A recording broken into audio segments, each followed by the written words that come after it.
Hello, good evening. Welcome to Eyewitness News, coming to you live from our studios here in Accra. My name is Salom Adunu. Tonight I'm here with Akosia Oche. Coming up over the next 90 minutes. Tonight we bring you more reactions on President Mohammed's transmission of 3 petitions submitted to him to remove Chief Justice Gertrude Torkornoo from office. And that transmission was made to the Council of State as part of the constitutionally required consultation process. What should we be expecting? We'll bring you some answers. Also coming up, some 40 public sector workers who were sacked on the orders of the Chief of Staff sue government for dismissing them without just cause. We will understand what reliefs they are seeking from the court. Also, still on Eyewitness News.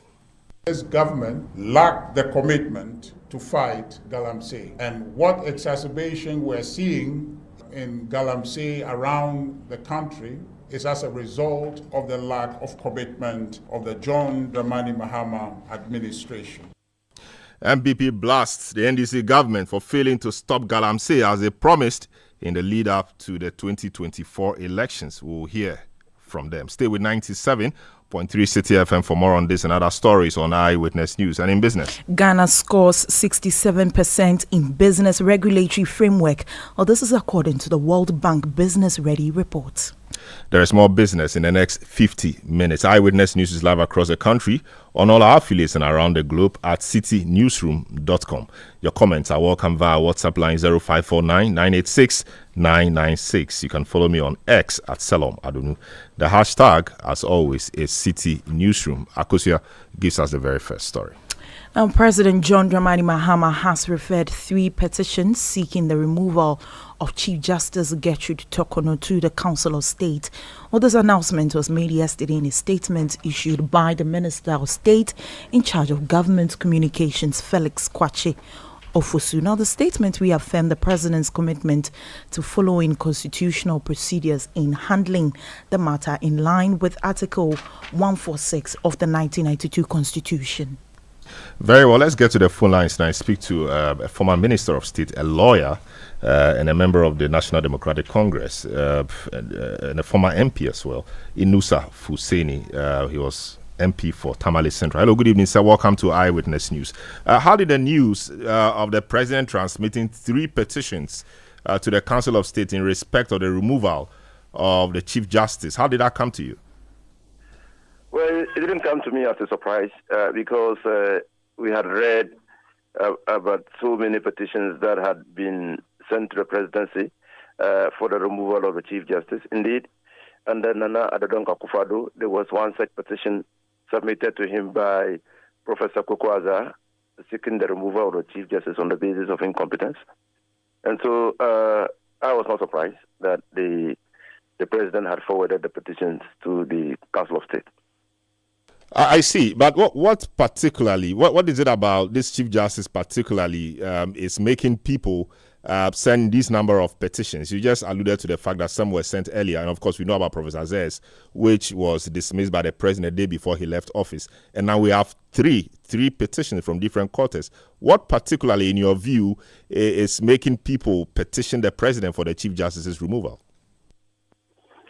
The grounds are contained in those petitions, and you will see that in the letter forwarding the petitions to the Council of State, the Presidency has been very careful not to give an indication of the issues raised by the petitioners in the petition, because the Council of State will have to determine whether the issues raised therein are meritorious. They raised prima facie issues against the Chief Justice, which requires the President to set up a committee for the purposes of looking into the grievances. I see. People are, of course, we'll go through the process and you assist us with your legal expertise to understand the process of Article 146. But people have said that removing the Chief Justice sends some bad signal. I mean, it exacerbates the political division in our country. Do you share those thoughts? I mean, that the Chief Justice and the judiciary should be left as an independent body. And given how people criticized the former Chief Justice in the last regime, I mean, your people criticized her and the team in the last regime, and having her removed or setting in motion processes to remove her, smacks of politicizing the process. What do you say to that?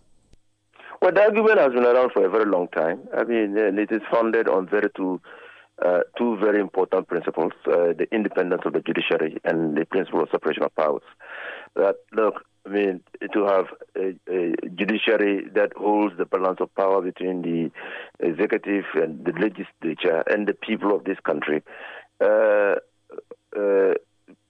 under the arms of state, under the executive, will not augur well for the protection of the rights of the individual, citizens of this country. If you have an overbearing executive, it is only an independent judiciary that can hold the sway, that can prevent an overbearing executive from, oppressing the people. And so an overbearing executive must not be in a position to determine who goes to the bench. So the argument has been there for a long time. So, naturally, in a democratic setting, you will want the judiciary to be insulated against political manipulation by the executive.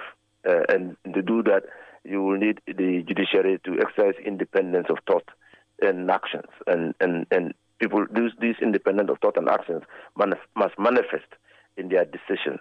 And so when the judiciary's image seems to be battered by the public perception that they are acting in a way that favors the executive, then people begin to lose confidence in them. And that probably accounts for the reason why this number of petitions have come about.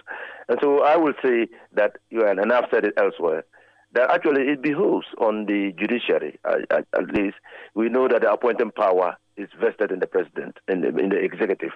But when a person is appointed to the Supreme Court, it behoves on that person to exercise independent thought and mind, to be in his judgments and his dealings or activities on the Supreme Court, to win the confidence of the people, for the people themselves to protect the judiciary from political manipulation and insulate the judiciary from actions such as petitions that are seeking to disturb the sanctity, if you want, the solidity of the judicial arm of government. So is it your view that Chief Justice Tokonu has not worked to insulate the judiciary from political manipulation? Is that the point? I have not sent a petition to the President for his removal, and I'll not be in a position to express my view on this matter. I'm just saying that as a general principle, it's important for the judiciary to be seen to be above partisan politics. And if the judiciary behaves in such a way as to give an impression to the generality of the populace that they are under the thumbprint under the thumb of the executive, then that gives rise to matters of this nature. I see. So now the process has started. Take us through the process as detailed in Article 146. So the president receives the petition. He can't do anything about it. He acts just as a conveyor belt and has to forward it to the Council of State. What happens from there? So the Council of State, in the Article 146, it's not so clear as to how the Council of State will determine whether there's enough grounds for the president to set up a committee envisaged therein. And so there have been judicial decisions that seem to say that, number one, the Chief Justice is a Justice of the Superior Court of Judicature. In matters involving the removal of a Justice of the Superior Court of Judicature, the Chief Justice has to establish that there is a prima facie case. So you must read into that provision, Article 146, the requirement of establishing whether there is a prima facie case for the committee to be established. I see. So, now after all is said and done, they report back to the president, and the president will have to carry out the recommendation, or he can do something about it. So when the prima facie case is established, that, the matters contained in those petitions are so grievous that you need to call upon the Chief Justice to answer to those petitions, to those matters raised in those petitions. A committee of 5 will be established, 2 of which will be lawyers, Justice of the Supreme Court, and 3 ordinary people one of the justices will be the chairperson of the committee. And then the minute that committee is established, the Council of State has to advise the President under Article 146(10) to suspend the Chief Justice. So she will be suspended from office because a committee has been established to investigate her. That's a judicial tribunal, sort of. And so the committee, after looking into the petitions and hearing the Chief Justice, will make a determination whether she should be removed or not removed. And that recommendation made by the committee will be binding on the President. I see. And so the recommendation comes, the President has to follow through with it, and then whatever it is binding on the President. I see. Thank you so much, the Honorable Yunus Afuseni, for sharing your thoughts with us on this one. Eyewitness News on 97.3 Citi FM. The Honorable Yunus Afuseni is a former member of Parliament for the Tamale Central constituency on the ticket of the NDC, and of course he's held many ministerial positions in the NDC government. Eyewitness News. Let's speak to Nana Boafo Ewa. He is a private legal practitioner. He's a member of Parliament for Mensha South on this particular matter. Hello, good evening, sir. Welcome to Eyewitness News. The President has transmitted 3 petitions received in respect of the removal of Chief Justice Tokonu to the Council of State, kick-starting the constitutional process. Pursuant to removing her. What are your thoughts generally on this? Thank you very much, brother. I think that, the right to petition, clearly triggers the exercise of the President's power under the Constitution in respect of the Chief Justice to consult the Council of State to determine whether there's a prima facie case, and subsequently, if they do, then they would have to constitute the committee that will inquire into the merit or otherwise of the petition. And so naturally, once there's a petition, the President has to do what is required of him under the Constitution. But I think that this is a time where we need to approach this matter very carefully. Historically, there has been instances where there have been an attempt to remove the Chief Justice, but all failed. And they failed for obvious reasons. When you read the case of Ejechum, the reason why the constitutional provision makes it necessary for the determination of a prima facie case, right, is instructive, which is that we don't have to unsettle our judges by having petitions, threaten or make them feel uncomfortable every now and then. And so, in the same spirit, we have to approach this matter. Especially coming at a time when the NDC is in power. We cannot analyze this matter devoid of comments that were made by the NDC while they were in opposition. President Mahama, very respectfully himself, made comments to the effect that they would have to take a look at the judiciary because they think that it has been unfair to the NDC. And in terms of composition, right, they think that it is not fairly balanced. And so they will have to act. When this is happening, at the time when the NDC is in power, one will be wondering, right, whether it has been done in pursuit of some of the things that were said by the NDC whilst they were in opposition. Because we all know the importance of the position of the Chief Justice as far as justice administration is concerned. The Chief Justice is the one that empanels judges. The Chief Justice is the one that allocates cases to judges. The Chief Justice is the one that transfers judges. We cannot, underemphasize, we cannot overemphasize the importance of the Chief Justice. And so to be able to do whatever we heard the NDC say they will do in respect of the judiciary. They need, they would either need a Chief Justice who will cooperate with them, or a Chief Justice who will be on their side. And so it's leaving a lot of people. But in as much as we want to believe that the Supreme Court is an independent arm, whoever is there must do his or her best to uphold that independence. I mean, is that not the case? And in any case, we do not know the persons who have submitted a petition. What we do know is that prior to the expiration of President Akufo-Addo's term, Professor Kuku Azaz, as we popularly call him, I mean, very well-known person, submitted a petition in respect of the same Chief Justice. That petition was dismissed, and I'm not sure we know whether Professor Azar is NDC or not. So, irrespective of what the NDC might have said in opposition, can't we say that these petitions have just been forwarded or written to the president by Ghanaians who have concerns with the leadership of the current Chief Justice? Can't we just say that and leave it there? It is difficult to say so because we do not know whoever sent the petition. But at this point, as I said, okay, you cannot also analyze it, particularly because the whole process is in camera. It is difficult for you to analyze it without looking at what has gone on, and thereby plead with the Council of State that they should tread cautiously.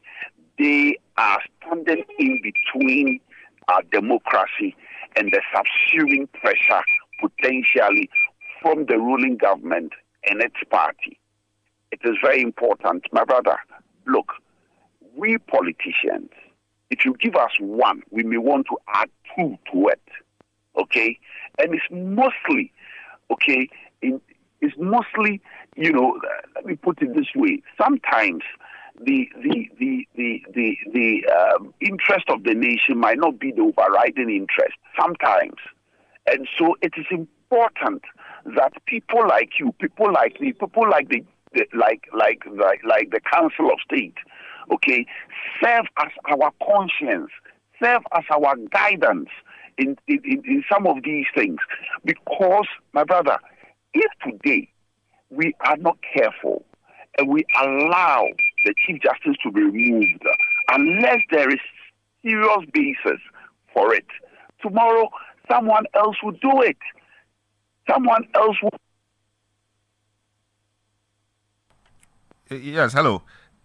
Yes, I'm happy about bringing in the Council of State or the role of the Council of State. Hello, can you hear me, Nana? Yes, I can hear you. I'm happy about bringing in the role of the Council of State. There's a reason why they are there, and there's a reason why the Constitution specifically says that the petition must go to them. So perhaps they may act as a conscience of the nation now, so that if the petition is frivolous, shouldn't we trust in their sense that they will do what is right? That is why we are appealing to them. Because look at it, my brother. We need to be truthful. Let's not pretend.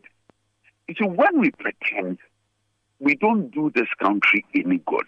I am not one who would want to pretend. And so that's why, sometimes you hear me say it as it is. It should be said as it is. The moment we pretend, we lose it, we miss it.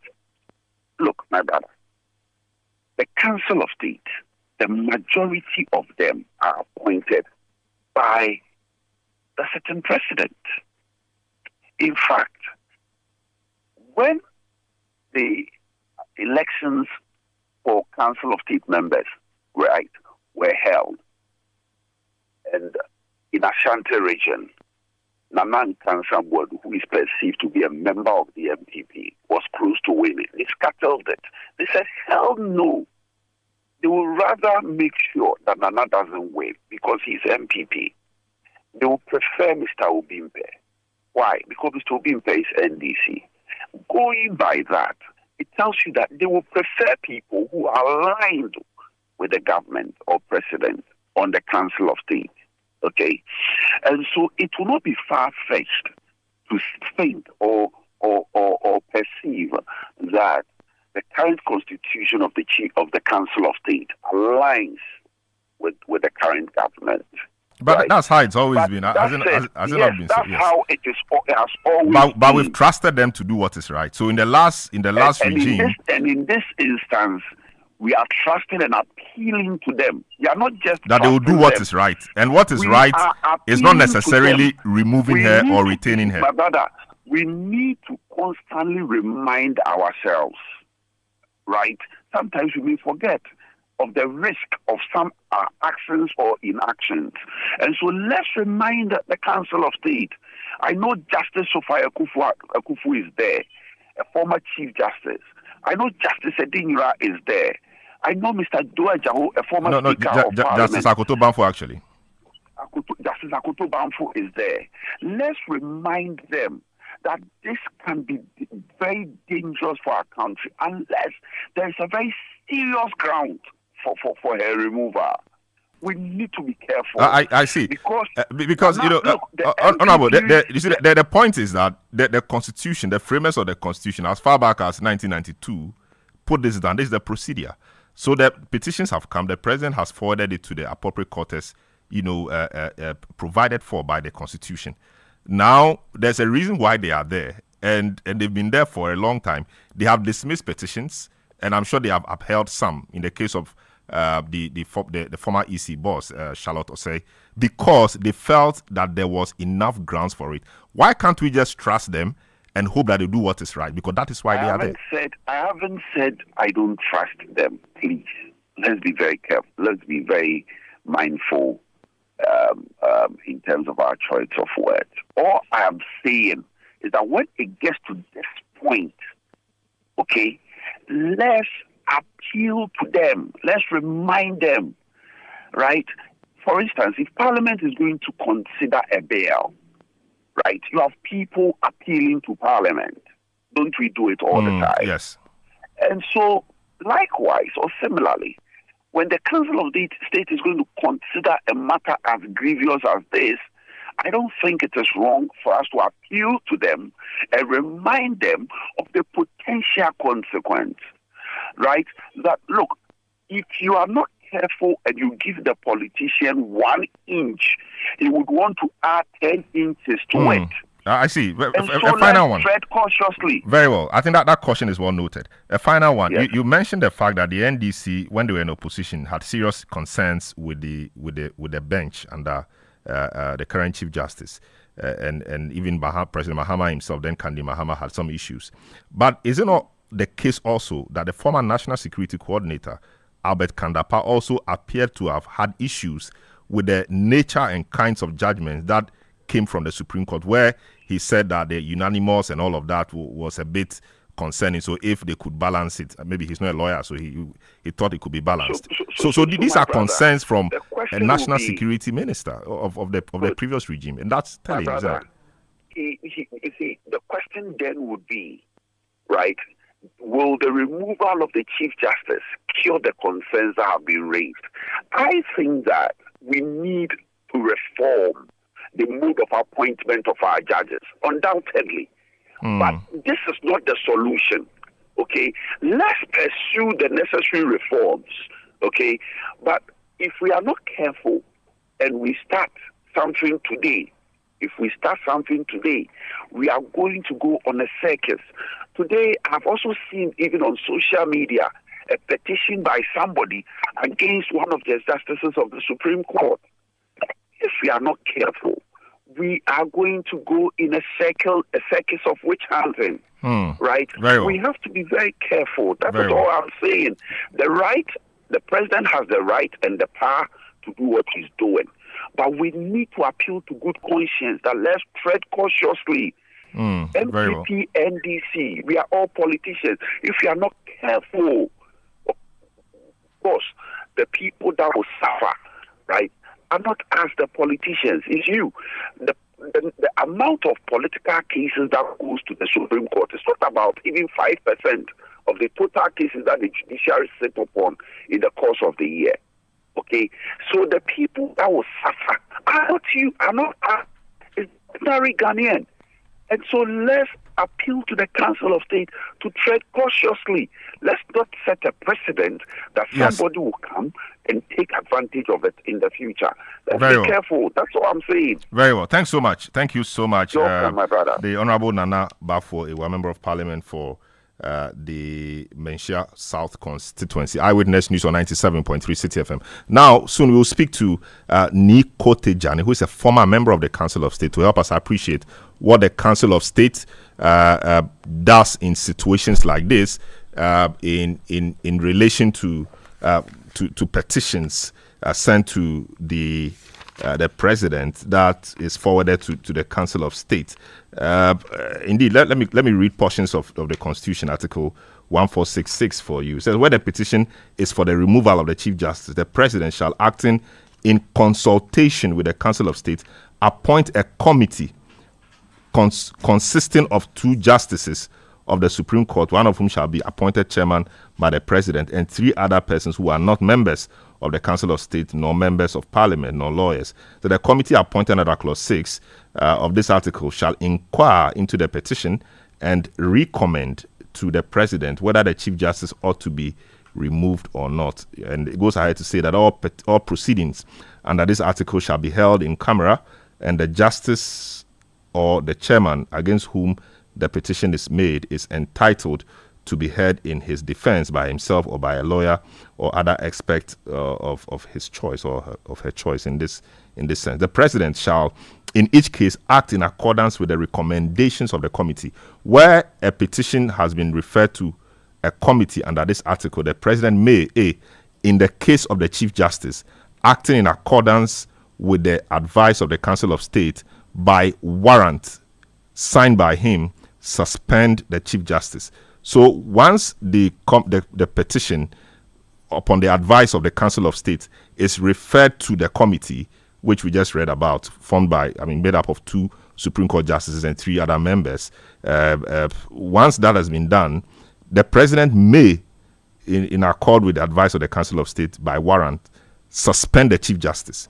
So a lot will depend on what the Council of State thinks before it is forwarded to, or that committee is formed. Now let's speak to a former Council of State member to help us appreciate how these things work. He's Nico Tejani. He of course, former member of the Council of State. Hello, good evening, sir. Welcome to Eyewitness. The Council of State is such an important body, and of course, we read in the Constitution that some things must be done on the advice or in consultation with the Council of State, etc. When we talk about consultation or advice of the Council of State, what do you do? What does it mean to consult with the President, or the President consulting with you and you advising the President? Good evening, and good evening to your listeners. In terms of consultation, the Council of State, there are different forms of consultation. Some of them, the President just seeks the minds of members of the Council of State, and some of them, he actually takes the advice from them as to how he should go about certain decisions. Now, let me say that in respect to the subject matter, that is the removal of the Chief Justice, this is not the first time that the Council is receiving a petition to look into the removal of the Chief Justice. I mean, at the Seventh Council of State, I think we received 2 or 3 petitions to remove the Chief Justice. Now, again, let me also make it a point clear that the President has no technical role in removing the Chief Justice. The President basically has to submit the petition to the Council of State. The President has no influence as to whether the Chief Justice will be removed or not. I think that we need to make that point clear. Now, receiving the petition, all that the President that is to transmit it to the Council of State. Now, let me say that I've been receipt of the petitions for the President by the Council of State. It depends when the petition is received. If the Council of State is in section, then the chairman put it before the whole council to look at it. Now, if the council is not in section, then the chairman have 2 things to do: to either immediately call for emergency meeting, because don't forget that we have a limited time that the council can consider such a petition. So the chairman can call for an emergency meeting for the council to look at it. The council can go into recess and refer it to special committee. The next council of state they have what the judicial committee. The council said we didn't have a judicial committee, we have petitions. So the committee will look at it. Now let's say that in respect of these very petitions, once the council look at it, the council have established a penalty case against the Chief Justice, then the council also communicates saying to the Chief Justice has a committee to be to try the Chief Justice. That's the process. I see. So what you mean that if the council is sitting and maybe somebody brings the petition from the presidency in session as you are sitting, the chairman of the Council of State will open the petition and begin discussing it there, or the chairman will circulate copies of the petition with the members for them to go back, look at it, and reconvene and deal with it. How does it work? Okay, so the chairman, two things that chairman does. Okay, so there's what we call a petition committee. Sorry, your line is acting up a bit. So if you could reposition it yourself a bit, we'll be very happy. We really want to hear what you're saying. So no, the correspondent for the president. No, copies of the petition attached to the president's transmission letter is distributed among members of the Council of State, because members of the Council of State have to study the petition so that they will have an informed decision so far as the petition is concerned. But most often, because these are very specialized petitions, a specialized committee is likely to look at it. In this regard, I am very sure that the judicial committee of the council will have to look at the petition. More evidence, more gather all those things before they can. Apologies there. The line is not very clear, even though we really wanted to hear him. We will try and see if we can raise him back on the line. But thank you so much. The Honorable Ni Kotejan is a former member of the Council of State. He was trying to take us through what the process is and how the Council of State makes or consults with the president or provides consultation or advice to the president in various matters detailed out in the Constitution. He also did say that some technical matters like this will likely or most likely be referred to the Judicial Committee of the Council of State. And of course, the present Council of State has some interesting minds in respect of such matters on it. So there are a number of appointees, about 15 of them, who are appointed people, appointed members, about 11 of them, and about 4 of them are there by virtue of the positions they held before, call them ex officio members. And of course, they are elected members from each region, so 16 of them from each region. Now, some very interesting minds. The former Chief Justice, Justice Sophia Akufu, by virtue of the position she held before, is on the Council of State. A retired Chief Justice must be on the Council of State. So she is the one on this Council of State. She has a judicial mind, of course, a former CJ. So she'll be quite critical in this. We don't know the members of the Judicial Committee of the Council of State. Also, other interesting persons, Mohammed Ahmed Al-Hassan, retired IGP. He may also have a thing or two to say about, of course, Air Marshal Michael Samson OJ, retired CDS, interested. But in terms of the legal minds, we have Justice Sophia Akufu, we have Justice Vida Amankwanua Akoto Bamfo, retired, so the Supreme Court. Other legal minds, we have Cletus Avoka, very respected lawyer and legislator, former Interior Minister, and a few other portfolios. and we have the Right Honorable Edward Kobuli Duajahu, who chairs the Council of State, a distinguished lawyer himself, a great legal mind, and Mrs. Betty Modi Drisu, a former Attorney General of this republic. She's also on the Council of State, and we don't know who the Judicial Committee members are, but most likely these names will feature in that committee because that is their expertise. We also have, as one of the elected members, Alhaji Mohammed Mumuni for the Northern region. Alhaji Mohammed Mumuni is also a very respected lawyer, former Foreign Affairs Minister, former Employment and Social Welfare Minister, and a few other things he's done in this country. He's a serious lawyer, many people say. And so these are legal minds on the committee who most likely will on the State Council of State, who most likely will form part of the Judicial Committee, who will have a view or two to share on the petitions forwarded to the Council of State. Eyewitness News on 97.3 Citi FM. You've been sending through your comments in huge numbers. Prof. Intema says the Constitution has made provision for the removal of the CJ. We can question the reasons, but can't argue that the removal amounts to political manipulation. Probe the grounds in the petition rather than the general principle. This one says the President has acted entirely within the constitutional mandate by referring the petition for the removal of the Chief Justice to the Council of State for their advice. This is not only a responsible course of action, but a demonstration of his unwavering commitment to upholding the rule of law. From Daniel Akpalok in Sandama. Akasokri Joseph in Bongo says the only word the MPP knows these days is bad precedent, but they didn't say that when Akufo-Addo was packing the court. Mahama is a smart politician. He knows if the Chief Justice remains in her office, she will sabotage all the prosecution of the criminals or alleged criminals who have plunged this country into a mess, you say. Zalex Duane in the UK says CJ must go. Togby says, so by extension, what he's saying, that is my guest I spoke to a while ago, Nana Bafwewa.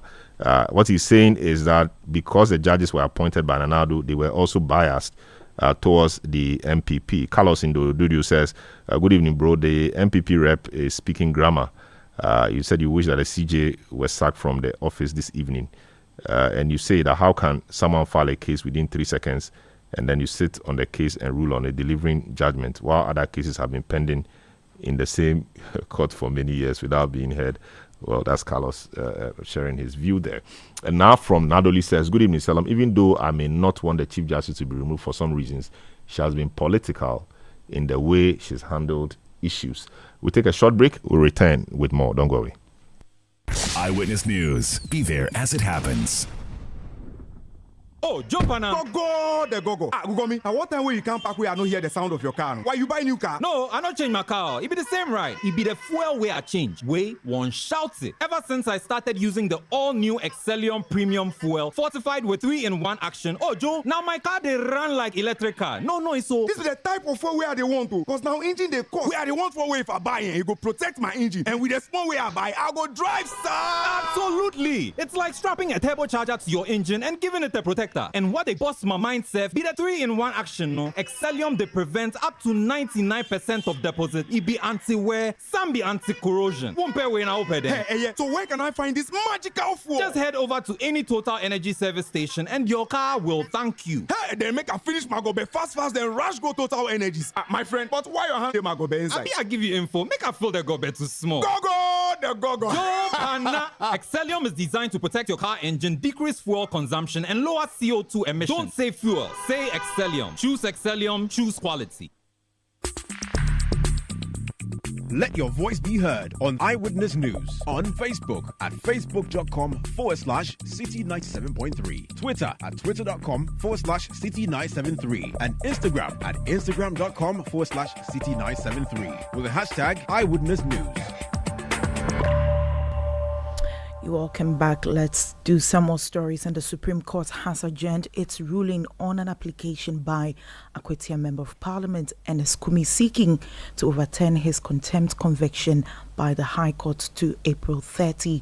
Lead counsel for Ernest Kumi, Bernard Bediakubedu, argued that the contempt ruling should be struck out, claiming the judge committed a jurisdictional error and was biased against their client. Or they also contended that the judge did not grant Kumi a hearing on the day he was convicted. However, lawyers for the NDC candidate Henry Boache dismissed the claims, insisting there was no jurisdictional error. Well, they presented evidence that the election results were gazetted on December 24 before the petition was filed. But Bernard Bediako Beidou, that's the lead counsel for NS Kumi, further argued that no law requires the date of gazette to be attached to an election petition before the court's jurisdiction is invoked. He also denied allegations of bias against the judge. Away from that, former Minister for Railways Development John Peter Amewu has been arrested following his arrest by national security operatives. Our Citi news sources tell us that the former Hohoi Member of Parliament was arrested as part of ongoing investigations into the failed SkyTrain initiative. All right, Eyewitness News on 97.3 Citi FM. Yes, indeed. The Honorable Peter Amewu was released after his arrest earlier. Eyewitness News on 97.3 Citi FM. Let's deal with some other story we have in our headlines for you, where 40 dismissed workers have sued government, and we have a copy of the writ filed by the 40, and we want to look at what really they are seeking from the court. My colleague and court correspondent Hansen Ajiman is in studio with a copy of the writ to help us appreciate what the reliefs they are seeking are and what institutions have been affected in this. Hansen, welcome to Eyewitness News. When was the writ filed? What are they asking for? This has been going on for a while, but what really do they want to? The writ, we are told, was filed today. I mean, on the face of the document, was filed on 26th March 2025. We are being told that the court will be moved in May 2025. That is on 5th May 2025. And also, this is against the chief of staff, the Attorney General, the Ghana Revenue Authority, the Ghana Shippers Authority, Ghana Ports and Harbour Authority, National Lottery Authority, Driver and Vehicle Licensing Authority, and the National Health Insurance Authority. They are seeking a declaration that neither the President of the Republic nor the Chief of Staff of the President has the power to remove a member of the public services from office, save and except on grounds specified in Article 191B of the 1992 Constitution. They are also seeking a declaration that a directive of the Chief of Staff of the President of the Republic dated February 10, 2025, requesting all heads of government institutions to take the necessary steps to annul any appointments or recruitments after December 7, 2024 is unlawful, null and void, and of no effect. He also seeking a declaration that the respondents, that is the government institutions that implemented the order from the Chief of Staff, should those actions taken by those respondents should be declared null and void. They're asking for an order of certiorari to bring in the decision of the Chief of Staff of the President complained of in II above, which is the directive to various institutions to take steps to ensure that appointment made after December 7 are annulled, to quash that decision, and also to quash the decision of the bodies that took that decision. They're also asking for an order of mandamus, essentially to compel the institutions that have been sued, i.e. the Ghana Revenue Authority, Ghana Shippers Authority, Ghana Ports and Harbour Authority, National Lottery Authority, Driver and Vehicle Licensing Authority, National Health Insurance Authority, to reinstate the applicants in this matter to their previous positions before the decision was taken. I see. So we have 40 of them. I mean, does that presuppose that just 40 people, of course, because we heard of the call by MP Asafua, Vincent Akwa Asafua, that all persons affected by this should give him a call or should submit their name so they mount this action. but we just have 40 of them. Does that presuppose that just 40 of them turn up? Well, we don't know how many engaged the firm which is handling this, but what we know is that it is 40 of them who are being represented by this particular firm, and the firm is Damian Partners. But we don't know if it is just 40 who approached them or just 40 that have been affected. But the specific application or rate as we have it here has 40 persons that are seeking a judicial review on actions of the president, of the chief of staff, and also the authorities at the various government institutions or public service institutions that have terminated the appointments of these 40 individuals. Very well. Let's go to the phone lines now and speak to spokesperson for the dismissed staff and MP for Old Tafo, who is Vincent Okoasefo. Hello, good evening, sir. Welcome to Eyewitness News. You've seen a copy of your process, and we have 40 people, of course. I clearly remember some weeks ago you called on all those affected to submit their names. Does that mean that we have just 40 of them who have so far submitted their names? Well, let me say a very good evening to you and to your cherished viewers. No, we have more than 800 people who submitted their names. But as you can clearly see, it's a nationalistic agenda. Quite a number of them find themselves in other regions. So because of the indication that I gave early on, which was based on the Act 555, that within a period of 30 days we give some amount of time to the AG to either respond by calling us around the table for us to discuss, or after the 30 days, then we can sue. Within that time, of course, there were a number of people who were even having it difficult to even transport themselves from other regions to Greater Accra. So we just got those who were in Accra, we got them to sign the process. And you cannot also put people's name on the rate when you don't have their firm instruction by way of getting them to sign the document. And so we received more than 800 people, but those who are in Accra who were able to come to our office to sign the process were just about 40. But of course, on our WhatsApp platform, we have the support of over 800 people that we are going to compile. There are people who have also gotten in touch with us, who are also not in Accra, in other parts of the country. So they constitute the over 4,000 people that we are anticipating that they've been affected by the cruel decision from the current government. Of course, subsequently, officials of this government have said that, yes, the instruction has come from the chief of staff. They will carry the instructions out.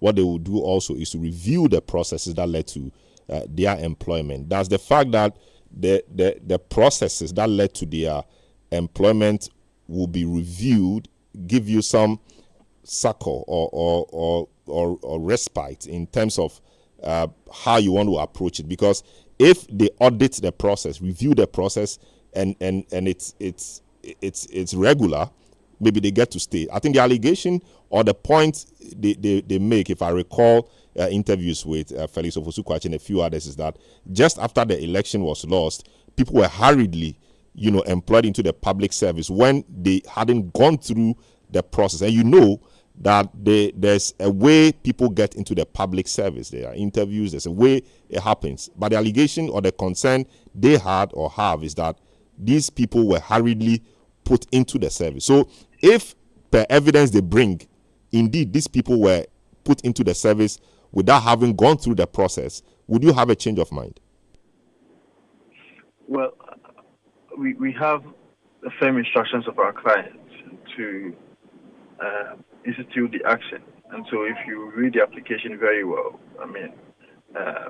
our clients have deposed to the fact that these appointments were not necessarily given to them after the 7th of December.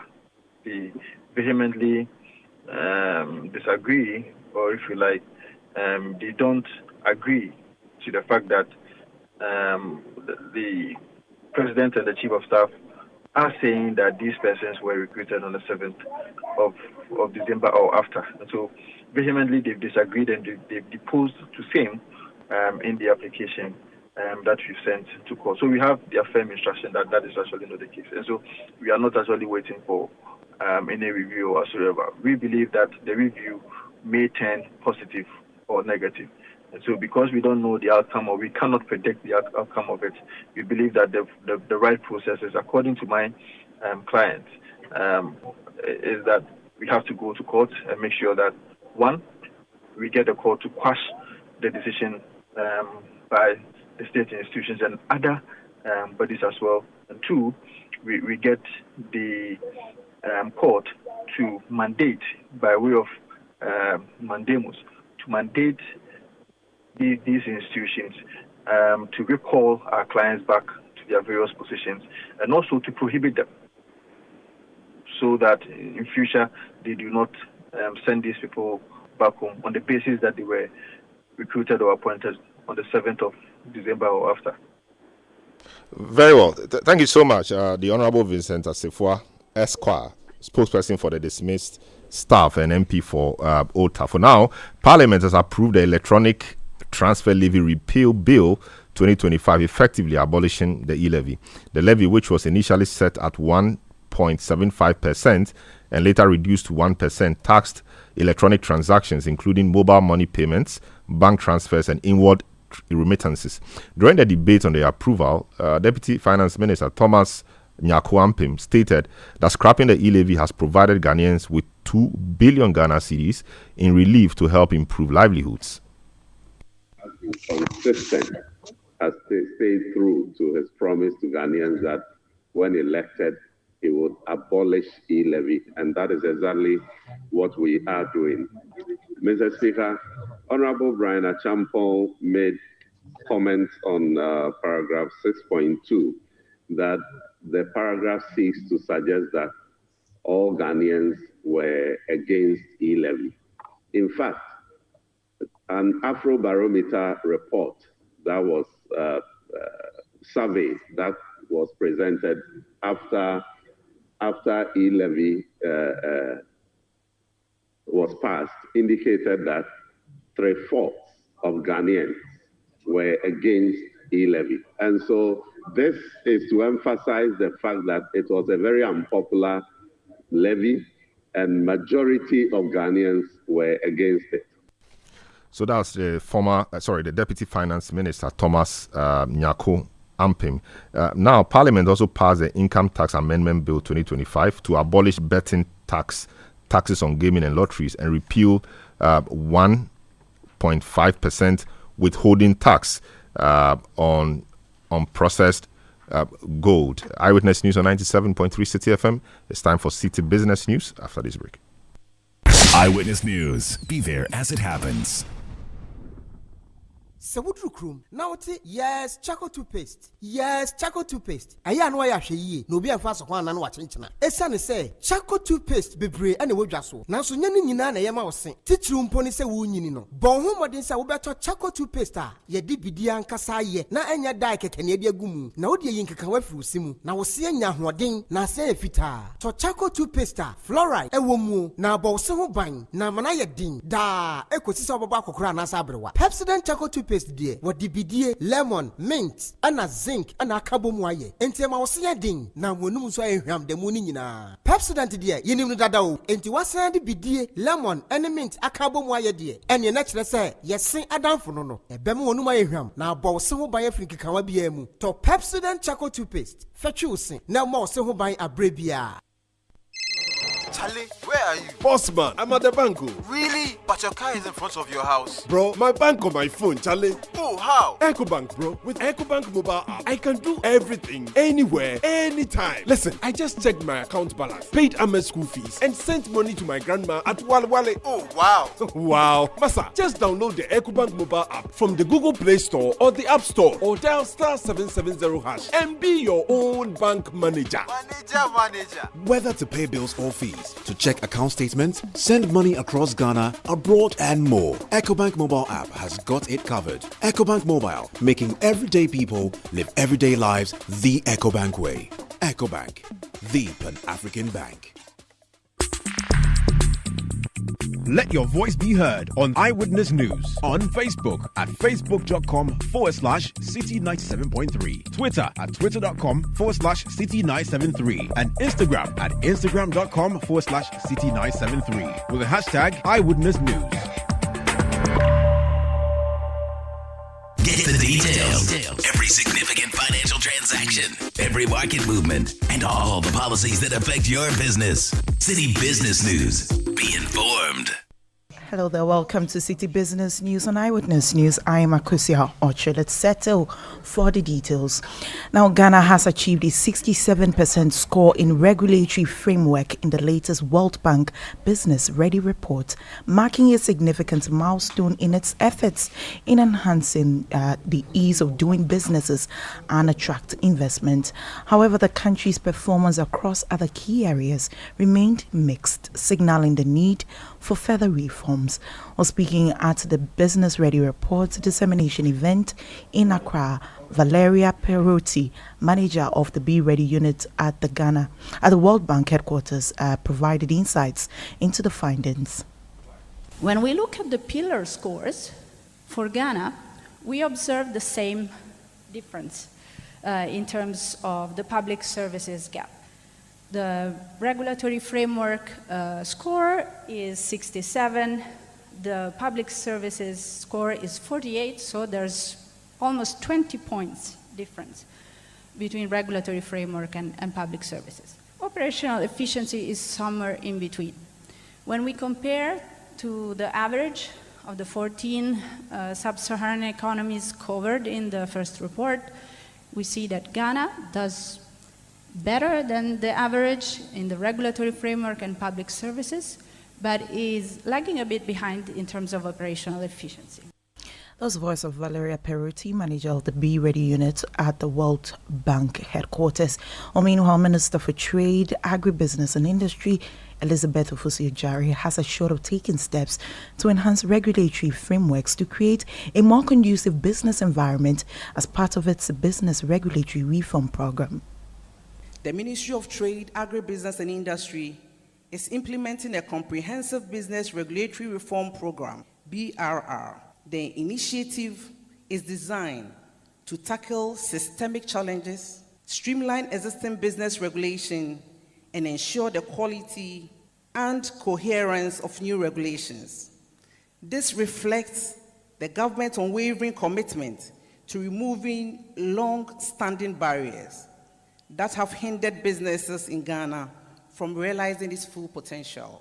Many businesses, especially SMEs, still face difficulties in accessing finance, navigating complex regulation, and competing in the global market. Our informal sector, which employs a significant portion of our workforce, often operates outside the formal regulatory framework, limiting their potential for growth. This is where Be Ready comes in readily. By leveraging on the reform imperative of Be Ready and building on our successes, we can create a business environment that is not only efficient, but also fair, predictable, sustainable, and unlocks new opportunity for growth and development. Minister for Trade, Agribusiness and Industry, Elizabeth Ofosu-Jare. Away from that, illegal payments along trade routes, high transport and logistics costs, as well as tariff and non-tariff barriers within the ECOWAS region continue to hinder the full implementation of policies such as the African Continental Free Trade Area, AFTA. All this is according to findings from the rollout of the ECOWAS Agriculture Trade and Market Scorecard. While engaging on the sidelines of the launch of the report, agricultural economist Allswell Emmanuel Okine, who is the West Africa Food System Resilience Program, called for swift implementation of policies to curb the situation.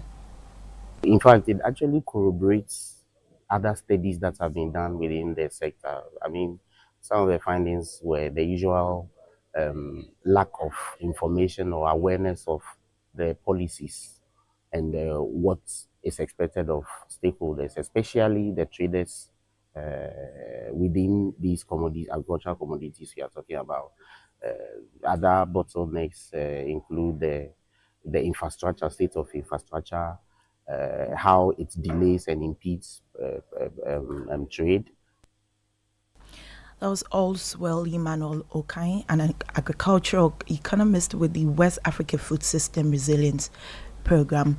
And civil society organizations in the energy sector are calling for greater transparency in power purchasing agreements and the need for governments to implement competitive procurement processes for renewable energy projects.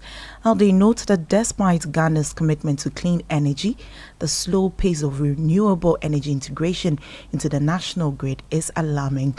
Dr. Steve Mantial, the chairman of the Ghana Extractives Transparency Initiative, has been speaking on the issue. Renewable energy is one of the priority areas spelled out in the Petroleum Revenue Management Act. There are about 13 areas selected. But we have never, in the almost 15 years of oil production, prioritized renewable energy for spending petroleum revenues, even though it's one of the categories spelled out in the law. I want to plead with the government, but also urge the Public Interest and Accountability Committee to constantly remind the government of the need to prioritize the renewable sector. Chairman of the Ghana Extractives Transparency Initiative, Dr. Steve Mantial. Before we go, the Managing Director of Fidelity Bank, Julian Opuni, has assured small and medium-sized enterprises of reduced difficulties in accessing financing to expand their businesses. Or he disclosed that the bank has introduced initiatives to bridge the gap in collateral requirements for SME loans.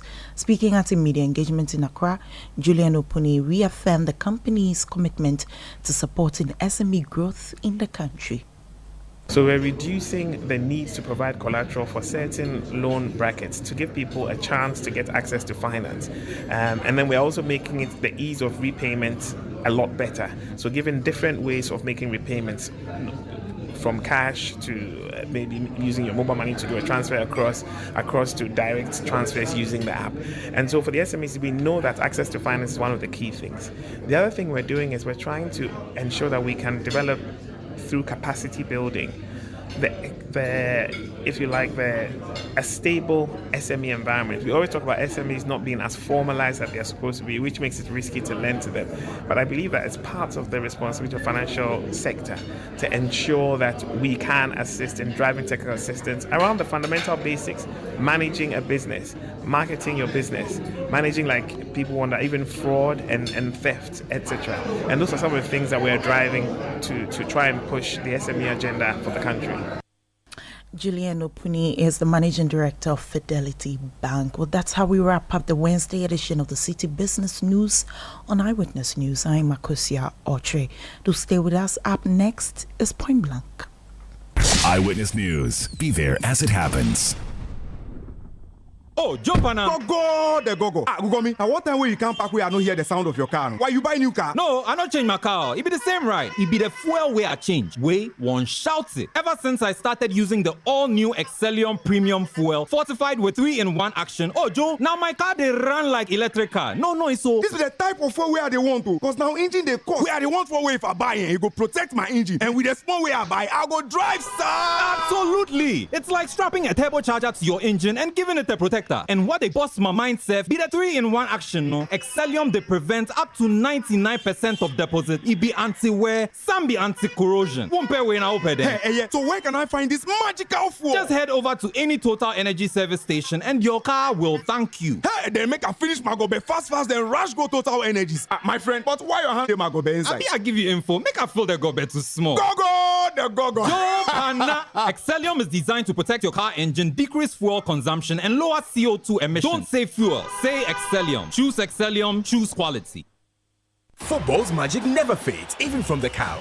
The sound of halftime banter, replays at the touch of a button, cheering with my chosen crew, pure game magic. It's like I'm there, but with a better view from the comfort of my home. Priceless. From the March 3rd to April 30th, pay with your MasterCard, online or in-store, and stand a chance to win a unique priceless viewing experience of the UEFA Champions League final for you and your friends. MasterCard, proud supporter of non-stop fans. T's and C's apply. Let your voice be heard on Eyewitness News. On Facebook at facebook.com/Citi97.3. Twitter at twitter.com/Citi973. And Instagram at instagram.com/Citi973. With the hashtag Eyewitness News. Eyewitness News. Be there as it happens.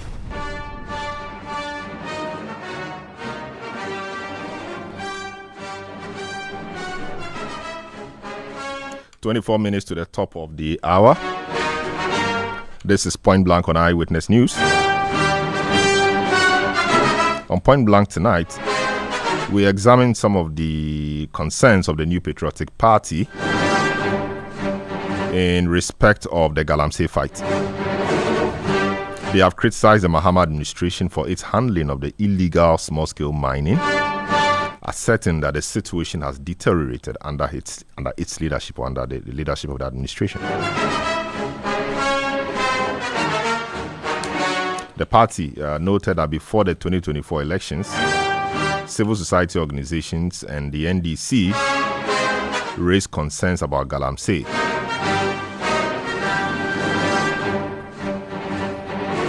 Suggesting that the previous administration had not effectively addressed the issue.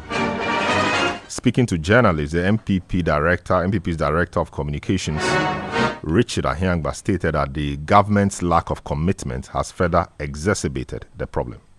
The fight against Galamsey has significantly deteriorated.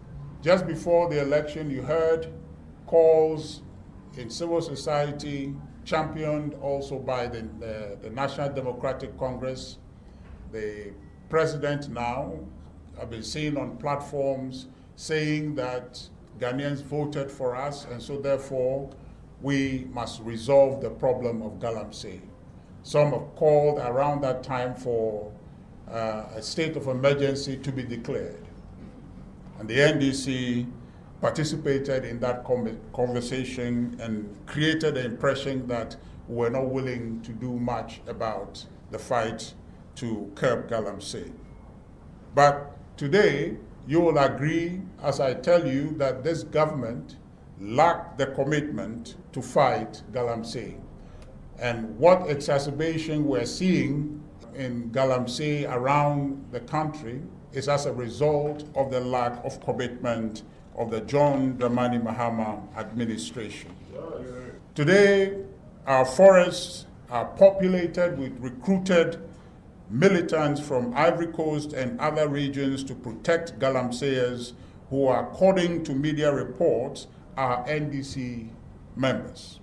Currently, mining has devastated 44 out of the 288 forest reserves in our country. At this rate, we risk losing all our forest cover to Galamsey. A situation, when you ponder, should cause a shiver in your spine, because you have seen recently operatives and party members of the NDC actively preventing task force or security forces detailed to fight corruption and protect our forest cover. The NDC, ladies and gentlemen, is complicit in the astronomical growth in illegal mining in our country, because they campaigned actively in Galamsey areas with coded promise, which translates to mean that we will allow the boys to Galamsey simply by looking aside and pretending to be doing something about fighting Galamsey. So in other words, the NDC is talking more about Galamsey, is talking more about the fight to curb Galamsey than actually doing anything to fight it. With the NDC government in power now, these members and supporters whose votes they canvassed, and as events have turned out that they have obtained, have come back to take their pound of flesh.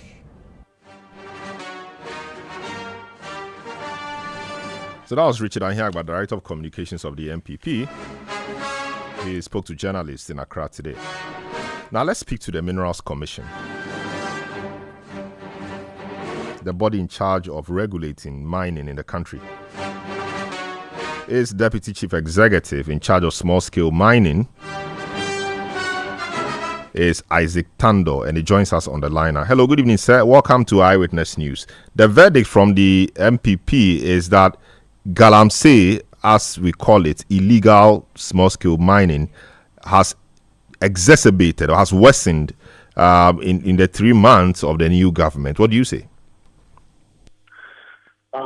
My brother, I beg, good evening to your listeners, and thank you for having me on your program. To start off, I beg to differ from the MPP's point of view. I'm actually surprised that somebody who has been in power for 8 years and couldn't do anything about something, and looking at what we've done within the last 2 months, and this is what they have to say, then it's a little bit disappointing. But what have you done? What have you done about it? What have you done? Yes, so if you look at this whole Galamsey fight, it's about political war. And for John Dramani Mohammed's administration, he's demonstrated that he is out to wage that war against Galamsey. I mean, we have 44 of our 288 forests under siege by these Galamsey activities. 9 of them were no-go areas. And if you take the forestry codes, I mean, these forests were coded red, meaning no-go zone. Nobody could enter those forests. But within 2 months, we've been able to reclaim 7, and the codes have changed from red to yellow under the administration of His Excellency President John Dramani Mahama. So looking at the speed at which we are going with it, and as we speak, the LI 2462 is in Parliament waiting for maturity, so the President has agreed that the powers that were given to him to allow people to mine in our forests, he is giving it out. That no, I'm not. What is more commitment than this?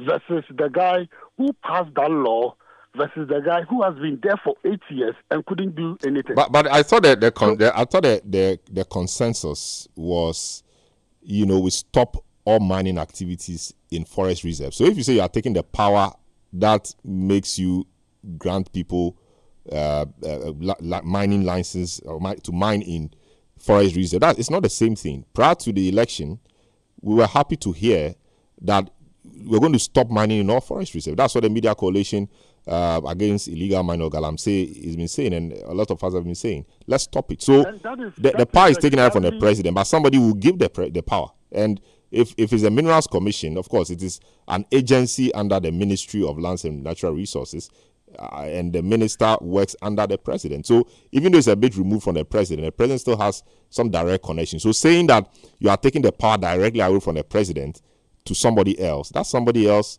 is subject to control of the president. Yes, we are not issuing any license.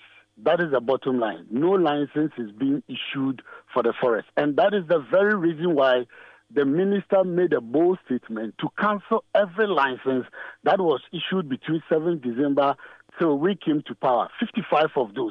This is a bold decision. This is something that, we haven't seen in the past. And as we speak, no license is being issued.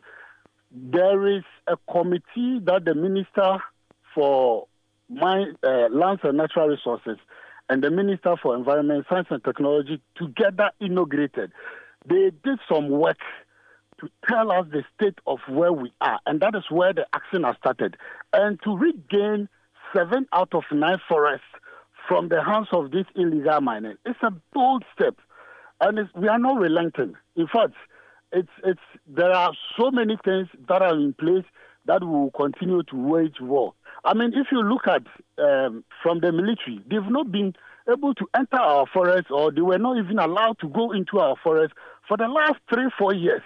But for the first time, under the President John Dramani Mahama, they've been able to enter the forest to start battling these people and getting them out of our forests. My brother, are you telling me this is not a bold step? Another one, of course, whether it's a bold step or not, we will see it, by the color of the water body. The water color of the water or the water bodies won't lie. So what will you say is the state of our water bodies now? Is it the same? Are they clearer? Is the turbidity higher, or are we getting worse? I mean, what would you say as somebody from the Minerals Commission who is the state of our water bodies? We have started the fight. It's just the beginning. And I promise you, we are going to see the results, especially with the implementations of the programs that have been put in place by the Commission and by the Ministry to ensure that we reclaim these water bodies. We will see them. I mean, we had water bodies that had turbidities between 5,000 to 12,000 that could not even be treated for consumption. And this is the fight we have. This is a big fight. And we are determined to win. We are determined to go over it. And that is why all hands on board to make sure that this fight is won. But, you know, if for 2 or 3 months the fight is being waged fiercely, like you're making us believe, we should begin seeing improvement in the nature or in the nature of our water bodies. We need to see it clearing up. But from what we hear, it's not the case. I'm surprised about some of the sentiments that are going on from our brothers from the opposition party. But trust me, we are working. I have been in the office for only 2 months, and I had barely spent even 3 or 4 days in my office in Accra because I'm all over the place trying to see whatever or trying to push the agenda which we said. We have a social contract with the people of Ghana, and we are going to work through it to make sure our waters are clean.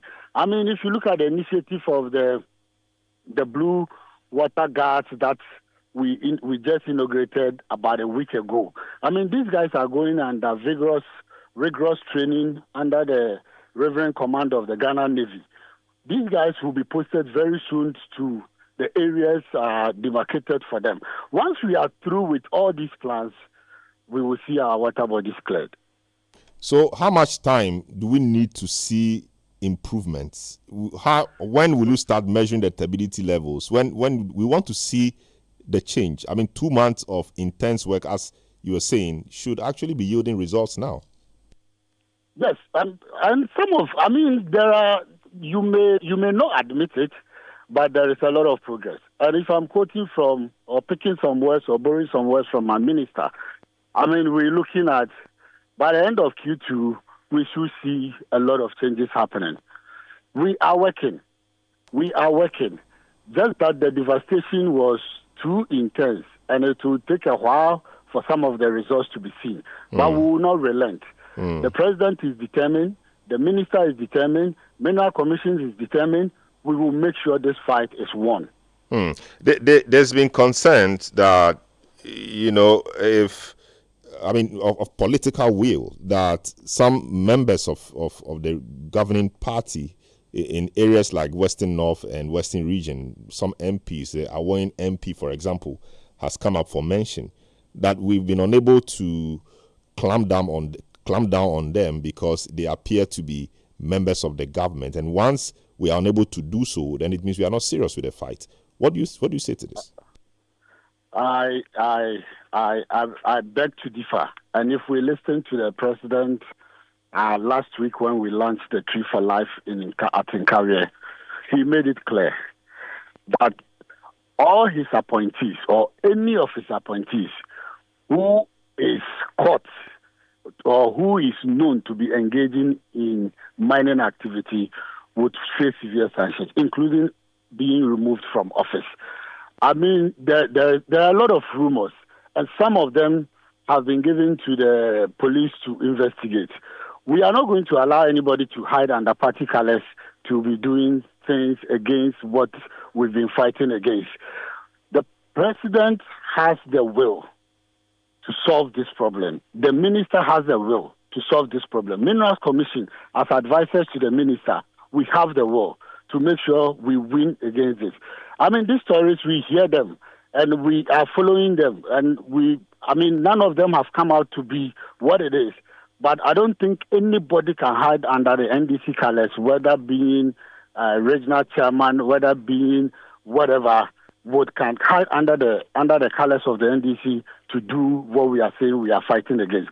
So the difference between what is happening now and what we did not get 8 years ago is the political will. This time around, the president himself, we have arrested over 60 people. And unlike those days when people will get calls to say, release that guy and release that guy, it's not happening. Anybody we have arrested is going to be charged, is going to face the full rigors of the law. And this is what we are up for. It's part of the agenda. Any what so-called big shots that is involved in any of this, and it's definitely the law will deal with the person. So we are not relenting, and we are not. How to say it? These are rumors, but we are still investigating them. And once we get anybody, the person will face the full rigors of the law. The next point really is the matter about the blue guards. What really is their job description? What would they be doing? So basically, these people are not police, neither are they soldiers. They are more or less community vanguards that will be working under the Reverend Command of the Ghana Navy. So at first hand, the Reverend Navy is establishing 12 naval bases around these areas in the eastern, western, north, western, and in the Ashanti region. And this water guards would make sure at the site of anything, they report to the naval base. And they will be closer to this naval base because the naval base hasn't got that capacity or the people to deploy them all over. So these are like community water guards. And as the minister put it, we have selected people from communities that these waters are being disturbed. And in the spirit of the young Panian, they promise to demonstrate some form of loyalty, some form of it belongs to them. It's their water. They are concerned. So it's not about somebody. I know a lot of counter arguments has been they will be bribed. They can't compete with these people. They are not to fight on their own. At the site or anytime they are anywhere, something is happening within the area that has been given to you. You just have to notify the neighboring base, and within a couple of minutes, somebody will be there to rescue the situation for us. Because So the concern really is that they are going to come up against persons who are armed. You did say that some of the forests that have been reclaimed, and counting that as your achievement, reclaimed were no-go areas for even the military. So if these guys, young guys you have trained, will have to be coming up against, Galamseyers who are trained, are you not? Are you not endangering them? Do they even have the capacity to do that? When they see them, they go and report them. But they are community people, like you said, and some of the Galamseyers are also community people. They will target them. Don't you think so? No, really, because what is doing is what we are doing, military or the national security is going in there to sanitize the system before these guys are put in there. Like the forest that we spoke about. The Forestry Commission couldn't enter these forests, but the military went in there and sanitized the situation before the forest was handed over to the Forestry Commission to do their job. So that is the kind of thing that would happen. Before these guys are in there, what needs to be done will be done before we send them. We are not just going to throw people there and endanger their life. No. I see. The concern, I'm not sure you've addressed that, because these are people who the military themselves found it difficult in facing. And they are going to be there watching the water bodies or seeing if there is any activity. Indeed, in one of the areas in the eastern region, we understand that a major illegal mining site was just few meters behind a police station. The police are there. They are unable to do anything. What will river guards do? The police who are trained cannot even stop the people. They can't do anything. They hear the machines. but they can't do anything. They leave the things and they pollute the water bodies. Yeah, I think there was not the political willingness to do it in the previous administration. This time around, we have the political willingness. And if the police couldn't do anything, they still have the support. They had the support of the XPU. They had the support of the joint military to be able to do whatever they want. There was not just the political willingness. But once we have a president who says, this is what I want to do, I want to fix the problem, I am confident. I am confident in the minister. I am confident in the president that we will get this thing done. And before we put anybody anywhere to do the Vanguard or a Watch Guard or the River Guard job, definitely the military, the joint military would have definitely sanitized the area before anybody is placed anywhere. Would they have weapons? No. They will have weapons? They wouldn't have weapons. They would have all communications tools to be able to communicate with the riverine base, which will be very close to most of these rivers. So within few minutes, they should be able to get a response from the Ghana Navy. I see. I mean, in October, November, December, we heard so much about declaring a state of emergency. We've not been hearing much about that. What is the situation? Are we still interested in declaring a state of emergency in the Galamsey areas? So we are still working on it. And I was with my minister in your studio, and I'm sure later on that would be aired. There are steps that the government has taken. And when it gets to that point that needs to be done, it will be done. But we believe we are working assiduously to get this thing arrested.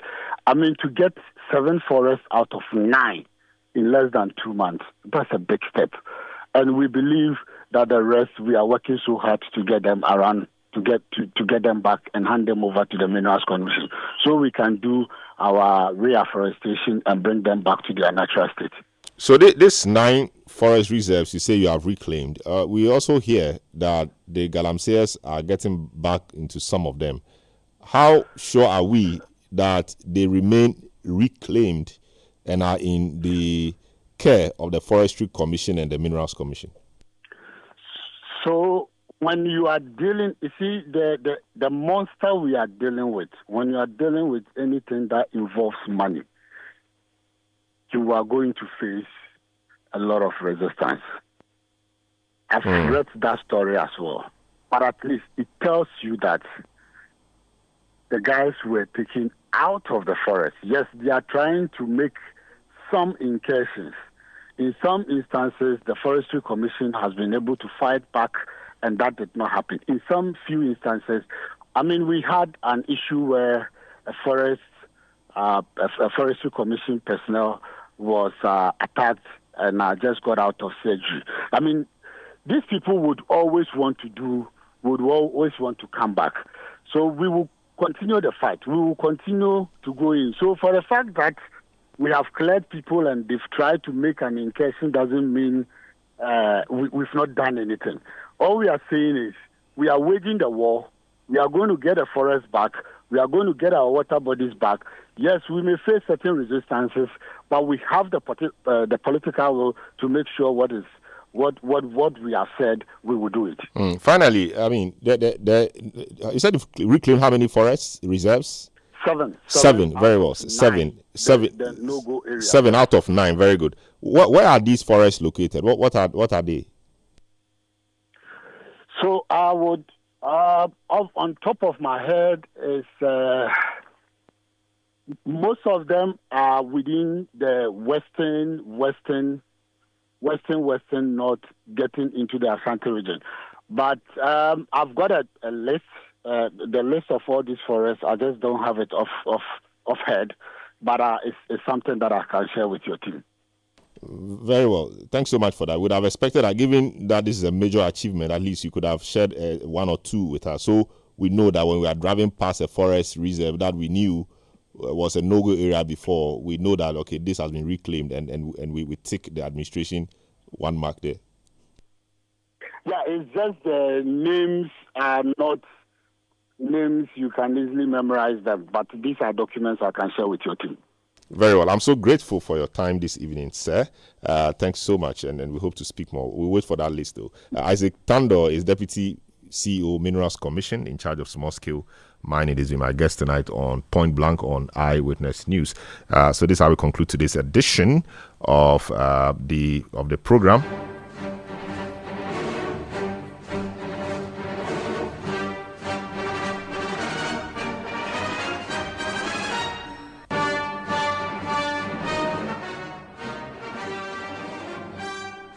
Show has been produced by Nana Kwabna Wilson, Sami Weafe, Fred Jabano, Bevelyn London, Juliana Odame Asari, and Manuel Yama. Technical assistance will be given by Daniel Squashi. And earlier you heard Akosia Ochiri. My name is Salom Adunu. Have a good evening.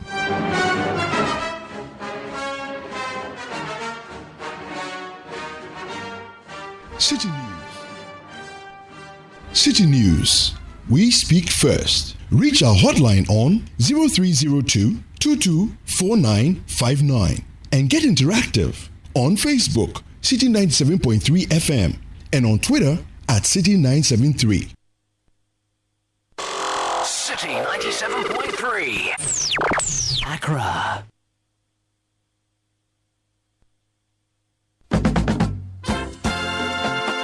Get ready as we take you back to your roots for an unforgettable experience and treat you to delectable, authentic Ghanaian cuisine from the Akan, the northern and southern villages at the Back to Your Village Food Festival 2025. Let's also treat you to a collection of authentic Ghanaian music, traditional dances, some authentic Ghanaian games, and great networking. The date is the 29th and 30th of March 2025. The venue is the forecourt of the AMA and the time is 10 a.m. right through till 6 p.m. each day. Come and enjoy some incredible performances that will transform you straight to the heart of our rich cultural heritage, from the Just Groove Band, Ejojinam Fafali Bobobo, Drumona, National Dance Ensemble, Kwampa, and the Adaha Dance Band. Be part of the celebration and let's go back to our roots and discover the flavors and rhythms that bind us all. Follow Channel 1 TV and 97.3 Citi FM social media handles for updates with the hashtag Back to Your Village. Entry is free.